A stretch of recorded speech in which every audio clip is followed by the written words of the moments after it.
The sheer scale of the American prison system today, it's honestly just mind-blowing.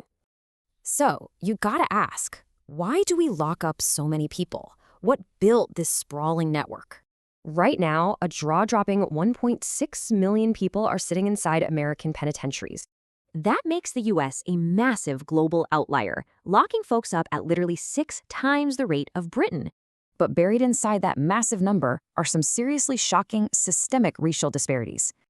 Get this. There are literally twice as many African American men in prison right now than in college. Historically, northern prisons aimed to rehabilitate, but the southern model, it was strictly built to warehouse, avenge, and punish. To understand why, we have to flash back to the immediate aftermath of the Civil War. Southern states aggressively criminalized minor offenses, using hostile courts to essentially trap newly freed African Americans. The result was immediate. In just 3 years after the war, the Texas inmate population literally quadrupled.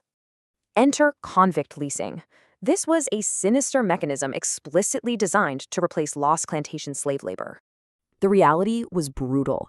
Inmates were forced to pick cotton or cut sugarcane, facing insanely high death rates. And it was profoundly racist. The absolute deadliest, most grueling labor was explicitly reserved for African American inmates. So forced labor didn't disappear. It just evolved, shifting from convict leasing straight into government-run chain gangs. Fast forward to today, and that dark historical thread of warehousing humans directly shapes our modern system. Following the civil rights movement, a fierce political backlash sparked tough drug laws, cracking down on marginalized communities. The result? A staggering 600% explosion in U.S. prisoners between 1965 and the year 2000. And in Texas alone, the prison population spiked by an unbelievable 1,200% in that exact same time frame. Today's American penal system remains deeply, deeply embedded in that sinister Southern tradition of just warehousing human beings, which leaves us with a haunting question. Is the system actually broken, or is it working exactly as designed?